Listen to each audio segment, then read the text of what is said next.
Merhaba değerli arkadaşlar. Bugün yine yepyeni bir videoyla karşınızdayız. Hemen kumpasımızı ve el fenerimizi aldık. Şimdi elimizde 4 tane tespihimiz var. Onları inceleyeceğiz. Ondan önce bir tane sorumuz var. Onu cevaplandırmak istiyorum. Neden tüm tespihleriniz hep fıçı kesim merak ettim. Neden farklı modeller yok? Bunun bir sebebi var mı? Abimiz Serdar Nepdar 8152 YouTube'dan arkadaşlar. Şimdi abimiz genelde fıçı çalışıyoruz. Düz ağız yumurta çalışıyoruz. Abi bunun sebebini merak etmiş. Abicim bunun sebebi çok basit. Sadece malzemenin çekimi güzel olduğu için bizim de tavsiyelerimiz ve yönlendirmelerimizle abilerimiz bu malzemeleri tercih etmekte. Bu kesimleri tercih etmekte. Çekerken zevk alsın, lezzet alsın diye fıçı kesim ve düz ağızlı yumurta genellikle tavsiyemiz. Ve abilerimiz de bu malzemeleri lezzet alabilmek için tercih ediyorlar. Çünkü çektiklerinde gerçekten tespitten lezzet alıyorlar. Sebebi bu abi. Durum bundan ibaret. Yoksa farklı bir şey yok.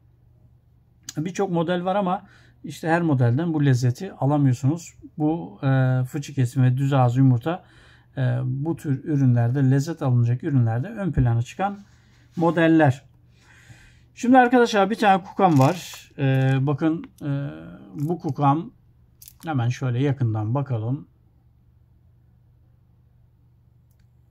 Hemen şeklinden anlaşıldığı gibi kapsül kesim arkadaşlar. Şöyle detaylarına bir bakalım. Kapsül kesim kukamız kaçlıymış? 2, 4, 6, 8, 10, 12, 14, 16, 18, 19. Nasıl oluyor? 2, 4, 6, 8, 10, 12, 14, 16, 18, 20, 21'li. Nasıl saydım ben bilmiyorum. Sonuncuyu tek saydık herhalde. 21'li bir kuka tespihimiz. Ölçüsü aklımda sanki ama yine de bakayım. Evet. 9'a 13 kapsül kesim. Kalın delik arkadaşlar. Kahverengi ipe dizilmiş. Güzel mi güzel bir tespihimiz. Şöyle detaylarına bir bakın arkadaşlar. 21'li kapsül kesim, 21'li.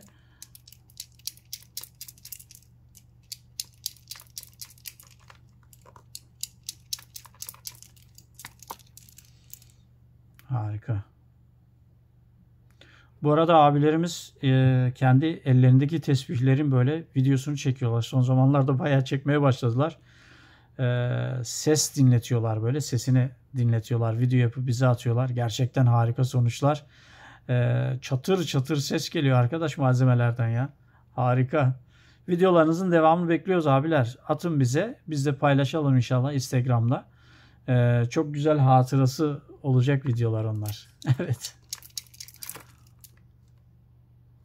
Bugün yine Çaça abi geldi bana. O nasıl bir ses abi diyor ya. Nasıl bir ses diyor ya. Harika. İzlemiş o da. Evet.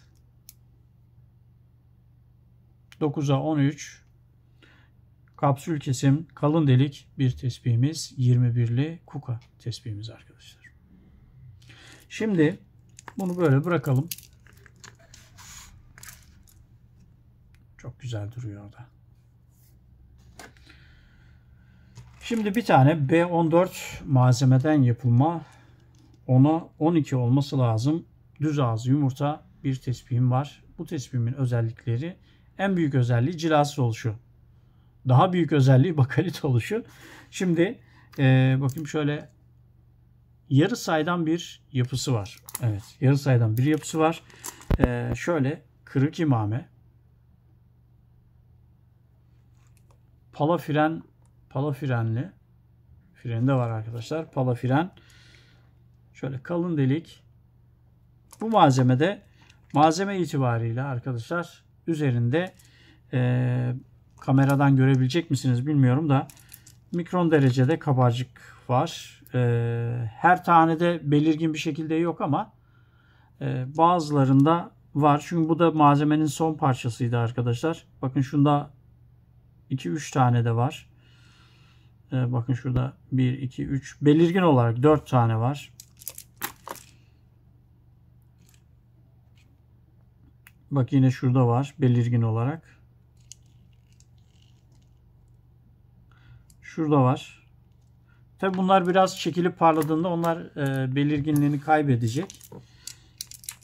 Düz ağızlı yumurta 10'a 12 düz ağızlı yumurta tespihimiz arkadaşlar. Malzeme muhtemelen son parçası. Belki çıkarsa 7-11 çıkar mı? 8-12 çıkar mı? Bilmiyorum. Onunla ilgili bilgi paylaşırım eğer sorun olursa. Atölyeye bakmam lazım.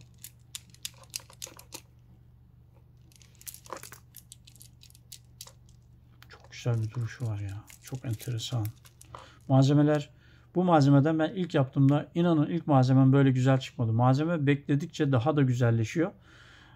Bu noktada mesela haftalık kampanyalarımız oluyor ara sıra. Ben böyle sadece jest olsun diye biraz daha uygun fiyata malzeme paylaşıyorum.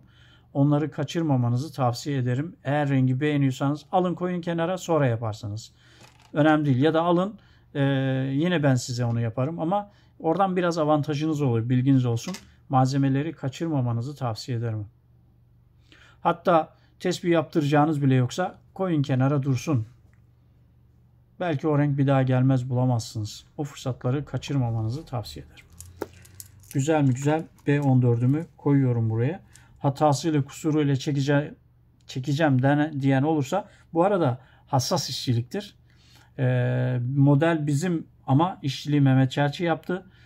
Kendi hassasiyetiyle çalıştı. Bilginiz olsun arkadaşlar. Şimdi bir tane daha tespihim var. Onu da göstereyim size. Evet. Y14. Böyle fıstık mı? Fıstık. Güzel mi? Güzel. Rengi de güzel değil mi? Rengi de çok güzel. Cilasız yine. Şimdi şöyle bakalım. Pala fren. Kırık imame. Tabii ki cilasız. Kalın delik.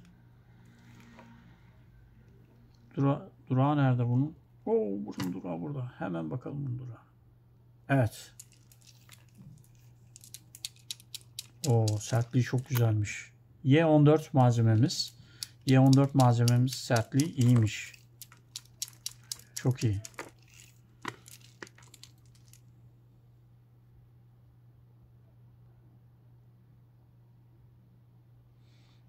Yani böyle malzemeler bazen umduğunuzun dışında gelişmeler yaşanıyor. Nasıl bir şey olacak bilmiyorum. Malzeme eski değil. Malzeme eskidiğinde asıl nasıl olacak bilmiyorum. Şimdi bu tespih eskidiğinde nasıl olacak bilmiyorum. Yani bizim çirkin ördek yavrusunun tonunda gideceğini tahmin ediyorum. Yani efsane bir şey olabilir. Efsane bir şey olabilir. Böyle sürpriz malları da ben tespih yapılmasına gerçekten çok destek veriyorum. Ne çıkacağı belli olmayan ürünlerin yarın öbür gün haliyle ne olacağını tahmin edemediğinizden çok farklı şeyler çıkabileceği için diğer ürünlerden böyle görüntü olarak, güzellik olarak da çok farklı görünebileceğini düşünüyorum. Biraz sonra size bir örnek vereceğim eskimiş bir malzemeden. Malzemeyi kimse almıyordu. Böyle malzeme olarak görüntü güzel değildi ama tespih olunca yani herkesin onu isteyeceğini tahmin ediyorum. Öyle bir örneğim var ama size malzemeyi gösterebilirim. Sadece konu açıldığı için ama bu videoda göstermeyeceğim tespihi. O tespihin devamı var. Devamı bir dahaki videoda göstereceğim. Onların serisi var çünkü. Ama ben bu videoda çekeceğim anlayışıyla konuyu açtım. Madem öyle ucundan göstereceğim arkadaşlar. Şöyle. Bu tespihimizde 10'a 12 düz ağızlı yumurta efsaneler yerini alsın. Şimdi bir tane de K29'dan 9'a 11 fıçı kesim bir tespihimiz var. Bu K29'un şöyle bir hikayesi var. K29 esasen küsen bir malzeme. Damarları çok ince olduğundan, belirgin olmadığından normal bakalit fiyatı yazdık. Malzemeleri öyle yazıyoruz, bilginiz olsun. Ama buradaki işçilik ve şu işçilik arkadaşlar bunlar bizim modelimiz. Fakat dediğim gibi hassasiyet işçiliği Mehmet Çerçi'ye ait, kendi hassasiyetiyle çalışmış durumda. O yüzden bilginiz olsun, hassas işçilik bunlar. Şu ikisinin sahibi var. Bunun sahibi yok. Bunun sahibi var. Durum bundan ibaret. Şimdi 911 fıçımızın özelliklerine bakalım. İlk görüntüde anladığınız gibi cilasız bir tespih. Ondan sonra kırık imame. Ondan da ziyade pala fren. Şimdi durağımız burada. Neden burada derseniz öyle istendiği için oraya koyuyoruz. Siz istiyorsanız buraya isteyin, buraya koyuyoruz. Yani bir anlam aramamanız için söylüyorum arkadaşlar. Bir anlam yok. Sadece istek üzerine yapılmış bir durum. Şöyle yakından da bakabiliriz. Biraz damarlarını belki fark edebilirsiniz böyle. Sertliği çok güzel. Bu K gruplarının, K olarak adlandırdığımız grupların hepsi küsen malzeme esasen. Ama belirgin şekilde damarı olmayanları küsen fiyatına yazmıyoruz. Bilginiz olsun, normal bakalit fiyatına yazıyoruz. O da bizim size jestimiz olsun. Öyle düşündük, yaptık. Dedik hani çok damar yok. Adam diyecek ki hani bunun neresi küsen? Küsenler çok damarlı. Bu niye çok damarlı değil? Böyle bir diyaloğun önünü kapatmak için biz de onları normal fiyata yazdık. Ama sertliği mertliği aynı küsen gibi. Çok iyi arkadaşlar. Şimdi bakın malzemenin sertliği ne güzel. Size göstereyim mi bir tane? Yani o renkteki bir malzemem bakın şurada var. Daha önce yapmıştım. Bakın şurada var. Örnek olsun diye göstereyim. Rengi değişti biraz bakın. Ne kadar değiştiğini görüyor musunuz? Bu da bembeyazdı. Geçmiş videolarda bunu görebilirsiniz. Bu da bembeyazdı. Evet, öncesi sonrası. Daha gidiyor. Ben son 2 aydır bunu çekmeyi bıraktım. Yanıma yeni bir tespih aldım. O da favoriydi.